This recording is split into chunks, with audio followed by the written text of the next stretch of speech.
Imagine being the last hope for an entire world, a world you've never seen, on the edge of a galaxy you didn't know existed. Jake Thornton was just a simple cowboy, living a quiet life under the vast Texas sky, until the night everything changed. A beam of light tore through the darkness, and with it came an impossible mission: to resurrect life on a dying alien planet, abandoned by its creators and left to crumble into cosmic dust. But why him? Why would ancient beings choose a man who knew nothing beyond cattle, dust, and the lonely songs of the prairie? This is a story of courage beyond comprehension, of one man's journey across the stars to become something he never imagined: a shepherd of worlds, a guardian of forgotten dreams. What Jake discovers on that barren planet will challenge everything he believes about life, death, and his own humanity. The universe has chosen its champion, and his story begins now, under a sky that will never look the same again. The sun was setting over the Thornton Ranch, painting the Texas horizon in shades of crimson and gold that seemed to stretch into eternity. Jake Thornton stood by the wooden fence, his weathered hands resting on the top rail as he watched his small herd of cattle settle in for the night. At 42 years old, his face carried the lines of a man who had lived most of his life outdoors, deep creases around his eyes from squinting against the sun, a permanent tan that never quite faded, and a quiet strength that came from years of solitude and hard work. His ranch was modest, inherited from his father, who had inherited it from his father before him. 3 generations of Thorntons had worked this land, and Jake had always assumed he would be the last, as he had no children and no inclination to marry after the woman he loved had left him 15 years ago for a life in the city. The evening ritual was always the same: check the fences, feed the horses, lock up the barn, and then retire to the small cabin where he would eat a simple dinner and read by lamplight until sleep claimed him.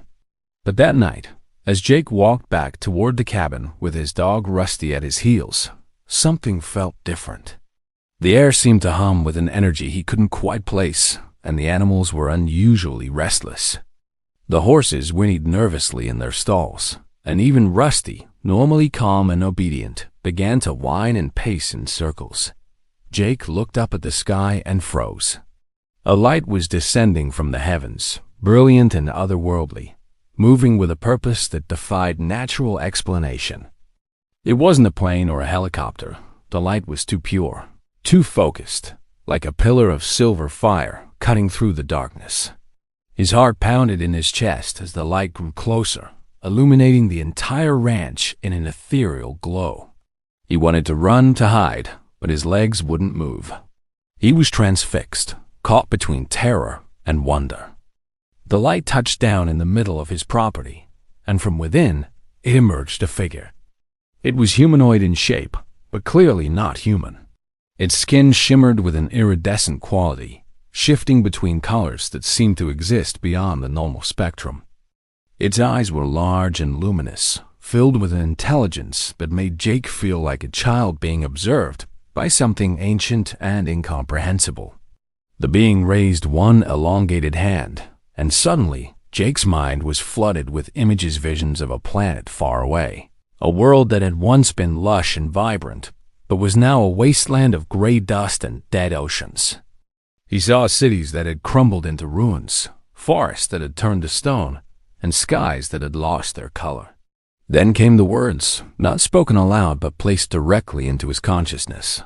"Jake Thornton, you have been chosen. Our world is dying, and only you can restore it. You possess something rare, a connection to life, to growth, to the earth itself. We have searched across galaxies, and you are the one we seek." Jake's mouth opened, but no sound came out. His mind raced with questions, with disbelief, with the overwhelming desire to wake up from what had to be a dream. But the being continued, showing him more the technology that would allow him to travel across space, the knowledge that would be implanted in his mind, the mission that would consume the rest of his life. He would become a cultivator of worlds, a bringer of life to the dead soil of an alien planet called Thara 7, a place that had been abandoned by its creators millions of years ago when their civilization fell. "Why me?" Jake finally managed to whisper, his voice hoarse. "I'm just a rancher. I don't know anything about other planets or bringing back the dead." The being's expression, if it could be called that, seemed to soften. "You know more than you realize. You understand patience. You understand that growth takes time, that life must be nurtured, that sometimes the hardest work yields the greatest rewards. These qualities are rare, even among the most advanced species. We need someone who will not give up when the task seems impossible. We need you, Jake Thornton." Before Jake could protest further, the being touched his forehead, and his world exploded into white light. When his vision cleared, he was no longer standing on his ranch. He was inside a vessel of some kind, surrounded by walls that seemed to be made of living crystal, pulsing with soft light. Through a transparent panel, he could see his ranch far below, growing smaller as the vessel ascended into space. His heart ached with a sudden, profound grief for the life he was leaving behind, for the land that had been his entire world, for the simplicity he would never know again. The journey through space took what felt like both an instant and an eternity. Jake's consciousness seemed to slip in and out of different states. Sometimes he was fully aware, watching galaxies spiral past the vessel's windows like cosmic whirlpools. Other times, he seemed to dream, experiencing visions of Thara 7's past, seeing it as it once was. He witnessed a civilization of beings, similar to his guide, creatures of incredible beauty and intelligence, who had built cities that floated in the air, who had cultivated gardens that defied gravity, who had learned to sing to the very atoms of their world and coax them into spectacular displays of light and color. He saw children playing in fields of flowers that glowed with bioluminescence, couples walking hand in hand through forests where the trees themselves were conscious and benevolent. It was a paradise beyond anything Earth had ever produced. But then came the fall. A plague of some kind, or perhaps a weapon, the visions were unclear, swept through the planet. It didn't kill the inhabitants directly. Instead, it killed their world. Plants withered and turned to stone within hours. Water became toxic and evaporated into a poisonous mist. The soil itself seemed to lose its vitality, becoming sterile and gray. The people of Thara 7 tried everything to save their home, but nothing worked. In the end, they had no choice but to leave, scattering across the stars to find new worlds, abandoning their paradise to death. For millions of years, Thara 7 had drifted through space, a monument to loss, until now. When Jake finally arrived and stepped out of the vessel onto the surface of Thara 7, the reality of his situation hit him with crushing force. The planet was even more desolate than the visions had suggested. The sky was a dull gray, devoid of clouds or color. The ground beneath his feet was hard-packed dust that crunched with every step, lifeless and cold. In the distance, he could see the skeletal remains of what had once been cities' massive structures that had collapsed in on themselves, towers that had broken and fallen like the bones of giants. There was no wind, no sound, nothing but an oppressive silence that seemed to press down on him from all sides. His guide, who had introduced itself as Kalen, stood beside him, its luminous eyes surveying the wasteland with what might have been sadness. "This is your canvas, Jake Thornton. This is what you must restore." Jake felt his knees weaken. How was he supposed to bring life back to this? It was beyond impossible. It was absurd. He was a cowboy, not a god. He knew how to grow grass in Texas soil, how to keep cattle healthy, how to fix a fence. But this was a dead world, and he was just one man with no equipment, no seeds, no water, nothing. As if reading his thoughts, Kalen gestured toward the vessel. "Everything you need has been provided. Knowledge has been implanted in your mind. You will find that you now understand things about biology, chemistry, and terraforming that you never studied. Tools and resources have been loaded into the vessel, and you have time. You have all the time you need. Over the following weeks, Jake began to explore the planet and the resources at his disposal. The vessel contained technology that seemed like magic to him, machines that could analyze soil and restructure its molecular composition, devices that could extract water from minerals, synthesizers that could create organic compounds from basic elements. And true to Callan's word, he found that knowledge had indeed been placed in his mind. When he looked at a sample of Thar 7 soil, he instinctively knew what it was missing, what needed to be added, what chemical processes needed to be initiated. It was disorienting and exhilarating at the same time. But knowledge and tools were not enough to overcome the sheer scale of the devastation. Every small patch of soil he revitalized took days of work. Every attempt to introduce simple microorganisms failed within hours as the hostile environment killed them off. The loneliness was overwhelming. Earth was so far away that even light from his home sun would take thousands of years to reach him. He had no communication with anyone, no companionship except for Callan, who visited sporadically to check on his progress but offered little emotional support. Jake found himself talking to himself just to hear a human voice. He would wake up before dawn, not that there was much difference between day and night on Thera 7, as the sun that rose was weak and distant, barely warming the surface and work until exhaustion forced him to stop. He would collapse in the vessel's small living quarters, too tired to even eat, and fall into fitful sleep haunted by dreams of his ranch, of Rusty barking at rabbits, of the smell of coffee brewing on a cool morning. He began to wonder if he had made a terrible mistake, if he should have refused this mission, if dying alone on an alien planet was really preferable to growing old on his land. 3 months into his work, though time felt meaningless on Thar 7, Jake experienced his first breakthrough. He had been working on a section of land near the ruins of what appeared to have been a major city, methodically treating the soil and introducing carefully designed microbes that he had cultivated in the vessel's laboratory. Most of his attempts had failed, the microbes dying within hours of being introduced to the toxic environment. But this time, something was different. The microbes survived. Not only survived, but thrived. Within days, the patch of soil had changed color, darkening from lifeless gray to something resembling actual earth. Jake knelt beside it, his hands trembling as he touched the dirt and felt moisture, felt texture, felt life. Tears streamed down his face, tears of relief, of joy, of disbelief that he had actually accomplished something. He had taken the first step. Life had returned to Thar 7, even if only in a small patch no bigger than a dining table. He worked with renewed vigor, expanding the patch day by day, week by week. The microbes spread, transforming the soil around them. Jake introduced more complex organisms, simple fungi, then primitive plants that Callan had assured him would adapt to Thera 7's conditions. Some died, but others took hold. He began to see green for the first time since arriving, tiny sprouts pushing up through the transformed soil like miracles. But then came the setback that nearly broke him. One morning, Jake emerged from the vessel to find that the entire patch months of work, acres of painstakingly restored land, had turned black and withered overnight.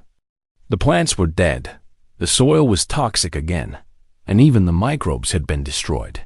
He fell to his knees in the ruined earth, his hands digging into the poisoned dirt, and screamed his frustration at the indifferent sky. Callan appeared that evening, materializing in the usual pillar of light. Jake confronted the being with anger he didn't know he possessed. "You said I had everything I needed. You said the knowledge was in my head, but I don't know what happened. I don't know why it all died." Callan's response was measured, almost gentle. "The planet is fighting you, Jake." Thera 7 remembers the plague that killed it. The contamination went deeper than soil and water. It infected the planet's very essence, its electromagnetic field, its geological structure. What you are attempting is not simple restoration. You are fighting against the planet's own death wish, its momentum toward entropy. Every gain you make, the planet will try to reverse. You must be persistent beyond measure. You must refuse to give up, even when everything tells you the task is impossible. Something in those words struck Jake differently than anything Kalen had said before. He realized that this mission wasn't just about having the right knowledge or the right tools. It was about having the will to continue in the face of repeated failure, the stubbornness to keep planting even when everything died, the faith that eventually, somehow, life would win. These were qualities he did possess, qualities he had learned from 3 generations of Thorntons who had worked land that everyone said was too poor to farm, who had kept going through droughts and economic depressions and personal tragedies. Jake stood up, wiped the dirt from his hands, and looked at the ruined patch. Then I'll start again. And when it dies again, I'll start again. And I'll keep starting again until something changes. And that's exactly what he did. He rebuilt the patch, and when it died, he rebuilt it again. Each time, he learned something new, a minor adjustment to the soil composition, a different strain of microbes, a new technique for protecting the young plants. The failures mounted, but so did his knowledge and his determination. He stopped counting the attempts, stopped measuring time in terms of success or failure. He simply worked, day after day, treating each new patch as a conversation with the planet, a negotiation with death itself. 6 months after the first great failure, something remarkable happened. One of his patches didn't die. A week passed, then 2, then a month, and the plants continued to grow. More than that, they began to spread on their own, their roots reaching into untreated soil and beginning the transformation process naturally. Jake watched in wonder as life began to propagate itself, as his island of green started to expand without his direct intervention. The planet, it seemed, was finally starting to heal. With the first successful patch holding and spreading, Jake entered a new phase of his mission. He began to work multiple sites simultaneously, creating scattered islands of life across the dead landscape. Each site presented unique challenges, different mineral compositions in the soil, varying levels of contamination, different exposures to 37's weak sun. He adapted his techniques to each location, learning to read the land the way he had once read his ranch back home. But success brought new complications. As life spread, it attracted attention, not from other beings, but from the planet itself. Jake began to experience strange phenomena that seemed almost supernatural.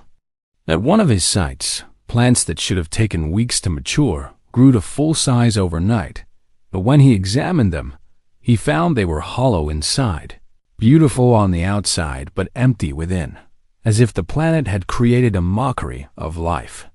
At another site, he woke to find perfect circles of thriving vegetation surrounded by absolute devastation, patterns too geometric to be natural. The planet was responding to his work, but not in ways he understood. Kalen explained that Thera 7 had once been a semi-conscious world, its geological and biological systems interconnected in ways that created a planetary intelligence of sorts. The plague hadn't just killed the life on the surface, it had damaged this intelligence, leaving behind something broken and confused. The planet was trying to respond to Jake's restoration efforts, but its responses were distorted, like a damaged brain sending scrambled signals to a body. This revelation changed everything for Jake. He wasn't just working with dead matter that needed to be revitalized. He was trying to heal a wounded consciousness, to help a planet remember what it had once been. The enormity of the task should have overwhelmed him, but instead, he found it strangely comforting.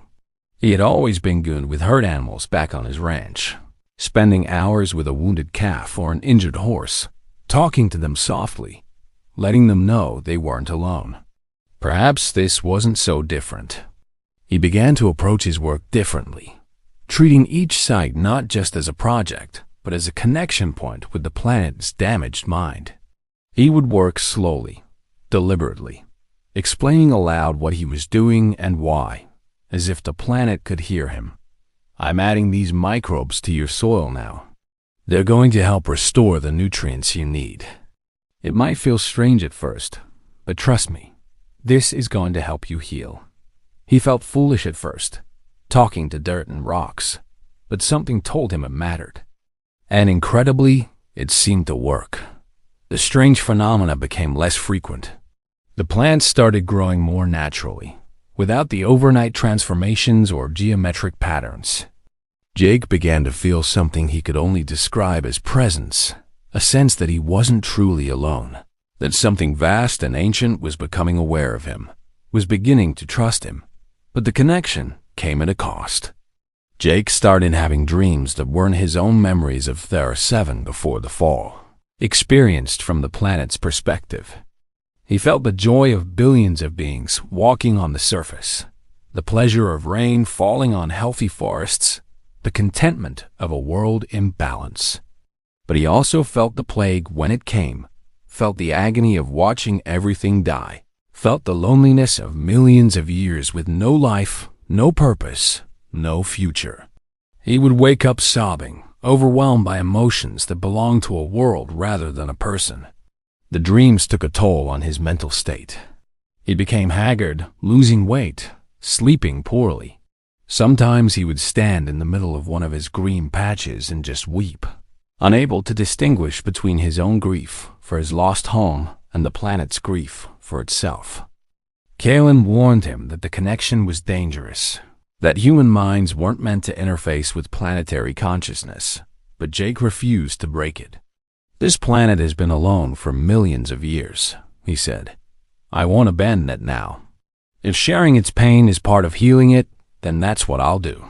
A year into his mission, he marked it by the Earth calendar he kept. Though it had little meaning on Thera 7, Jake had transformed over 100 square miles of the planet's surface. From orbit, the dead world now showed specks of green, visible proof that life had returned. But the work was accelerating beyond anything he could have predicted. The patches weren't just spreading organically anymore. They were reaching toward each other, as if the planet itself was trying to connect them, to create a network of life. Jake realized he was no longer simply restoring Thera 7. He was participating in its resurrection, guiding it back to consciousness, one handful of soil at a time. 2 years after arriving on Thera 7, Jake stood at the edge of what he had come to call the first forest, a vast expanse of trees and undergrowth that had grown from his initial successful patch. The forest was alien in its beauty, with trees that had silvery bark and leaves that shifted colors throughout the day, plants that released bioluminescent spores at night, creating clouds of soft light that drifted through the canopy. This wasn't a copy of Earth's forests. It was something unique to Thera 7, a blend of the planet's original biology and the adaptations Jake had introduced. The planet was remembering itself, but creating something new in the process. But as the restoration progressed, Jake faced his greatest challenge yet. The planet's atmosphere was still toxic, unable to support complex life. His plants were designed to survive in the current conditions and gradually transform the air, producing oxygen and filtering out the poisonous compounds, but the process was too slow. At the current rate, it would take centuries to make the atmosphere breathable, centuries before Thera 7's former inhabitants could return. Jake knew he didn't have centuries. He was aging, his body showing the wear of constant labor and the harsh conditions. He had maybe a few decades left at best, and he desperately wanted to see the mission through to completion. Kalen presented him with an option, a device from the ancient technology of Thera 7, something called an atmospheric catalyst. It could accelerate the transformation process dramatically, turning centuries into years. But there was a risk. The catalyst worked by creating a feedback loop with the planet's recovering consciousness, amplifying its natural healing processes. If used before the planet was stable enough, it could trigger a catastrophic reaction, potentially destroying all the progress Jake had made and rendering the planet permanently uninhabitable. Jake spent weeks agonizing over the decision. He walked through his forests, his fields, his gardens, all the life he had painstakingly brought back from death. Could he risk losing it all? But he also knew that without the catalyst, the mission would outlive him. Whoever came after him would inherit an incomplete work, a planet still decades or centuries from true restoration. He thought about the ranchers who came before him, how his grandfather had taken risks that seemed reckless to others, how his father had mortgaged everything to buy new equipment during a drought year. Sometimes, Jake realized you had to bet everything on your vision, or you'd never achieve it. He activated the catalyst at dawn, placing it at the center of the first forest, where the roots of thousands of trees had intertwined to create a massive underground network. The device was a crystalline sphere that pulsed with the same iridescent light as Kellen's skin. As Jake powered it on, he felt the planet's consciousness surge around him, a wave of awareness and intention that was almost overwhelming. The sphere began to glow brighter, and the forest around him seemed to come alive in a new way. The trees swayed though there was no wind, their leaves shimmering with light. The ground beneath his feet warmed, and he could hear or perhaps feel something like a heartbeat, deep and resonant. For 3 days, Jake didn't leave the forest. He watched as the catalyst worked, as the changes rippled outward from the first forest in visible waves. The sky began to shift, the dull gray slowly brightening, hints of blue beginning to peek through the haze. His sensors confirmed what his eyes were seeing. Oxygen levels were rising rapidly. Toxins were breaking down. The atmosphere was transforming. But the readings were also showing dangerous fluctuations, wild swings in temperature and pressure that indicated the planet's systems were struggling to stabilize. On the third night, disaster struck.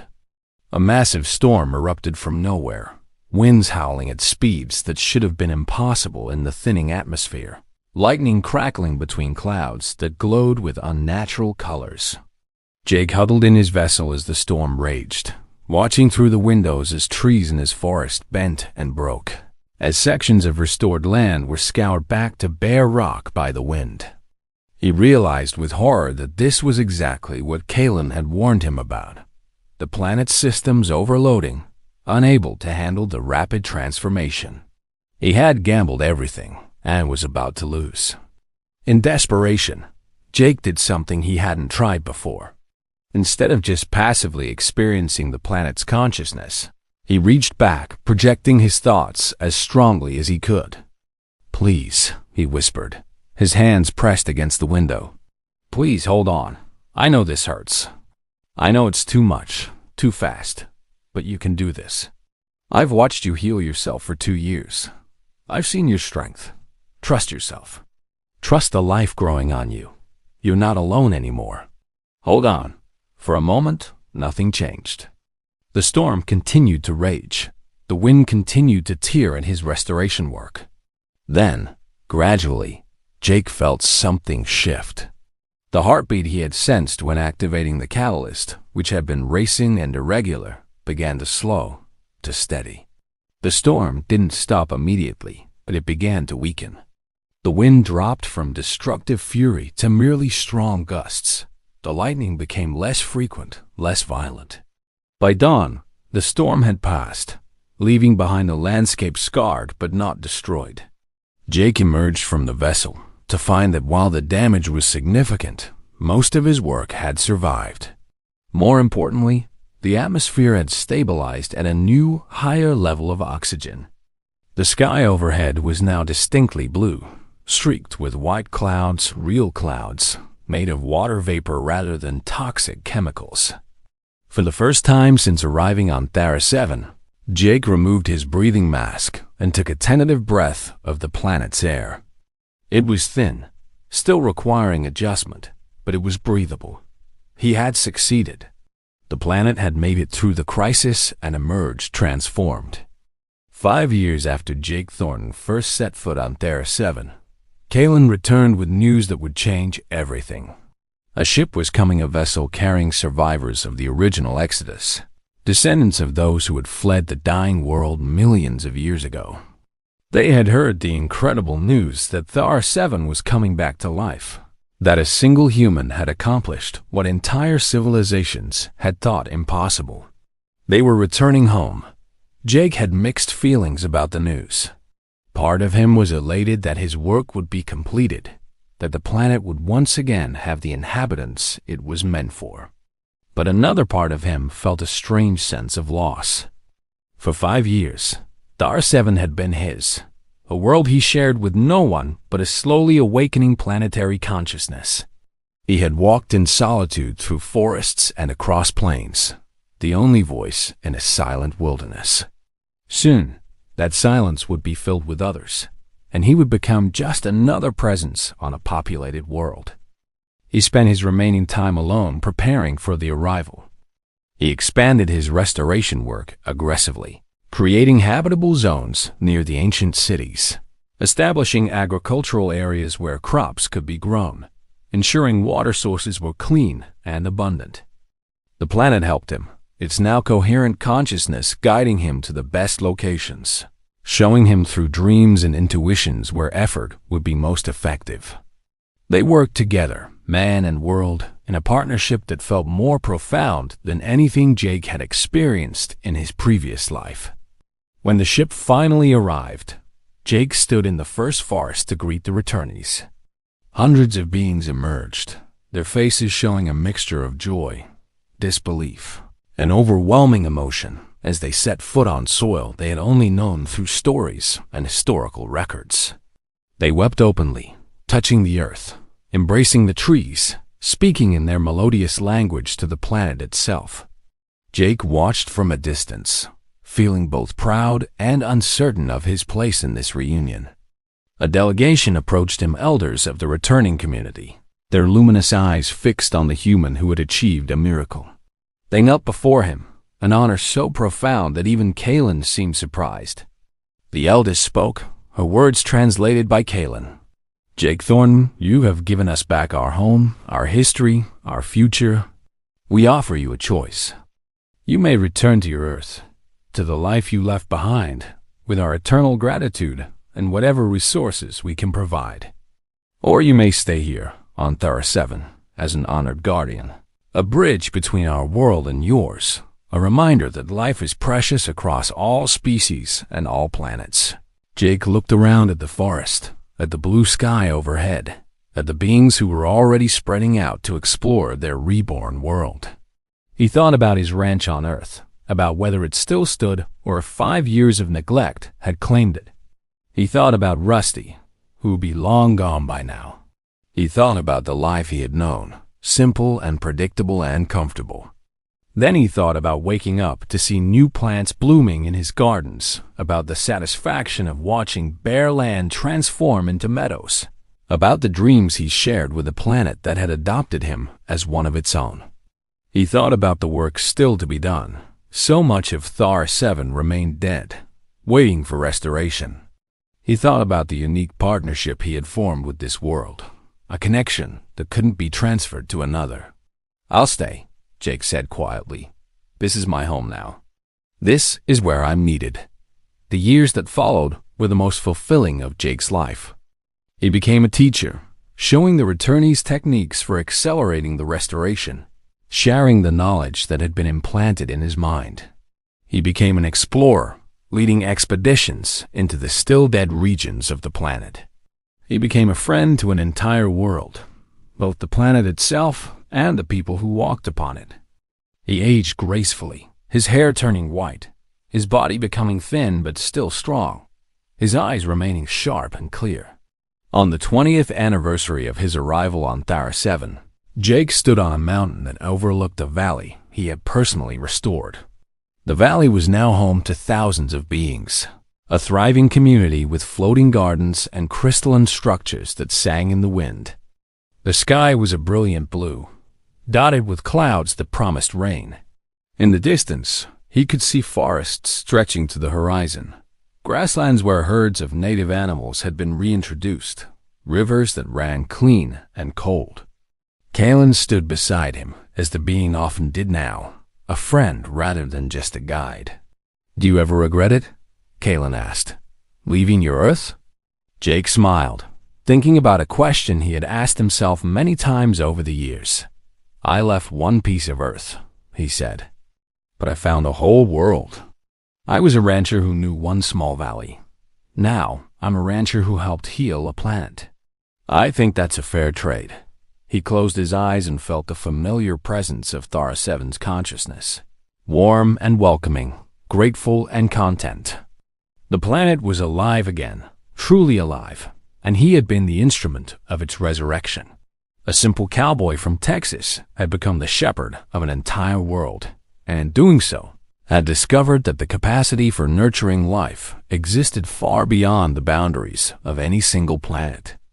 As the sun set over the valley, painting the sky in colors that Earth had never known, Jake Thornton understood that some men are born to tend small gardens, while others are chosen to cultivate worlds. He had been called across the stars for a reason, and he had answered that call with all the stubbornness, determination, and love that 3 generations of Thorntons had taught him. His story would be told for millennia on Thara 7, the legend of the human who refused to let a world die, who stood against entropy itself and won, one handful of soil at a time.